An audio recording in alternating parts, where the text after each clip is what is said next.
Magandang hapon po sa ating lahat at welcome pong muli sa aking YouTube channel para sa isa na namang episode. Kumusta po kayong lahat? Sana ay nasa maayos na kalagayan saan mang panig ng mundo. Hello po sa lahat ng ating mga taga-subaybay. Today's video ay magbibigay na naman tayo ng update sa ating inahin sa kanyang ika-98 days na pagbubuntis, pati na rin ang ibang mga inahin na mga buntis din.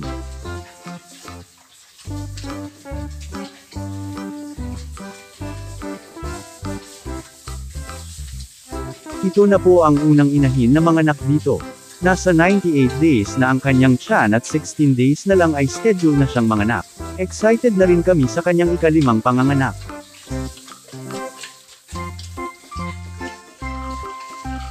Kumpara sa mga nagdaang mga araw ay mas namuon na ang kanyang panggatasan, magsisimula na magkaroon ng gatas ilang araw bago sumapit o pagsapit ng ika-114 days na pagbubuntis, kagaya ng nabanggit ay nasa 16 days na lang at siya ay schedule ng manganak more or less. Namumula, lumalaki o may pamamaga na sa kanyang ari, mas lalong magswell pa ito sa mga susunod na mga araw. Normal lang po ito.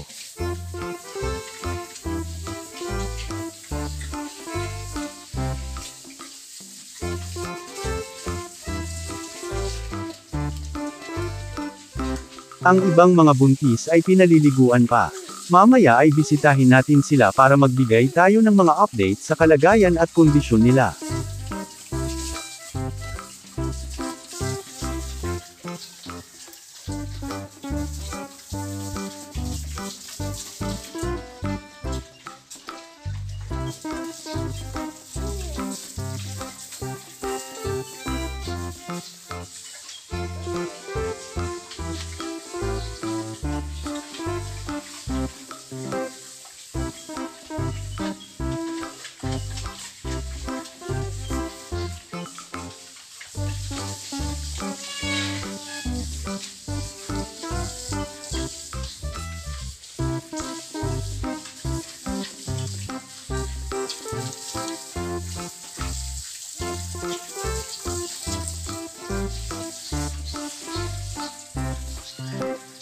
Itong isang inahin ay nasa 21 days nang nabulugan.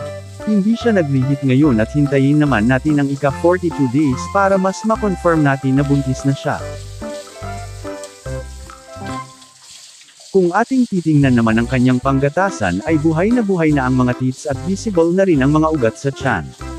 Mga palatandaan na buntis na siya, pero katulad ng nabanggit ay sa ika-42 days simula ng nabulugan ay ang confirmatory period na siya ay buntis na kapag hindi maglihit. Ang inahin na ito ay hindi po sa amin, alaga po ito ng aming kamag-anak. Tinala lang po dito para makondisyon namin at mabulugan ng aming barako. Kapag may mataas na percentage na buntis na ay tsaka na siya dadalhin pabalik sa kanila.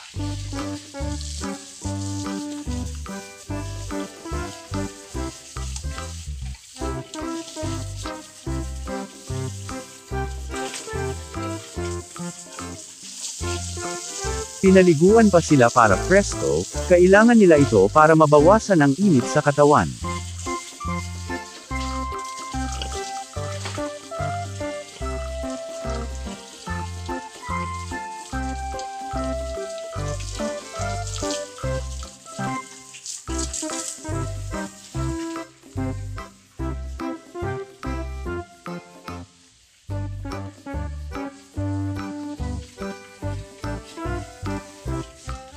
Ang dalawang inahin na mga buntis din.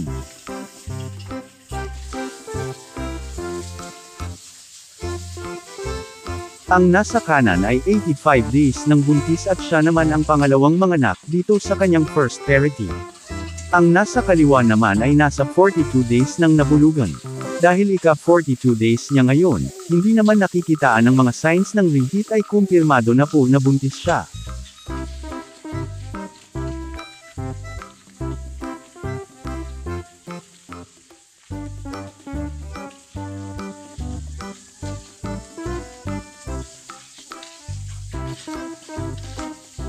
Paubos na ang kanilang rasyon.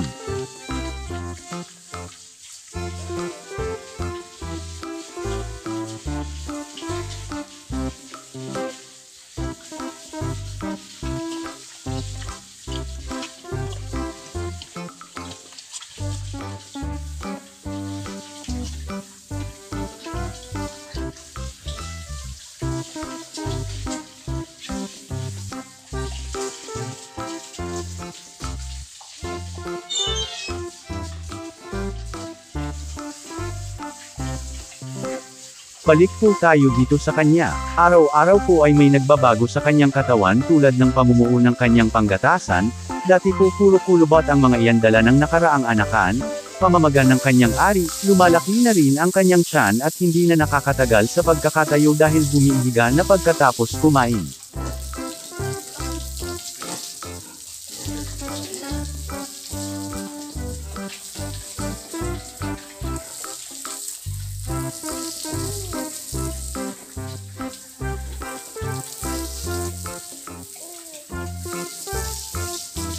Dalawang araw simula ngayon o ang ika-100 days ay mag-deworm na tayo sa kanya para mamatay ang mga bulate sa loob ng katawan at may handa na sa panganganak.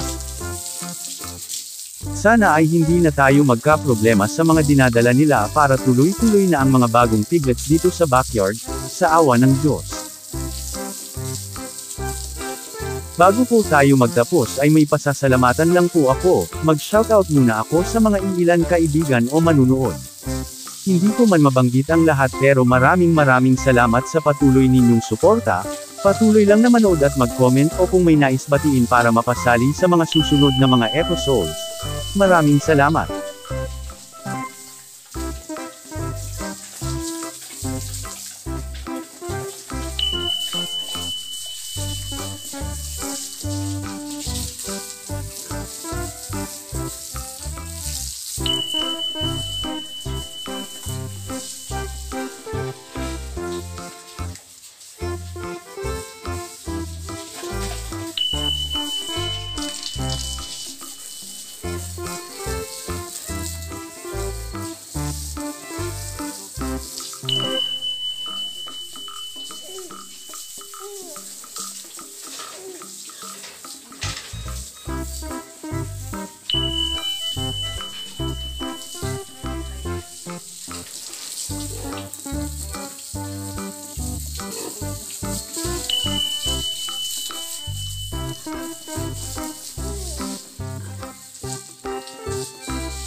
Hanggang dito na lamang po ang aking video.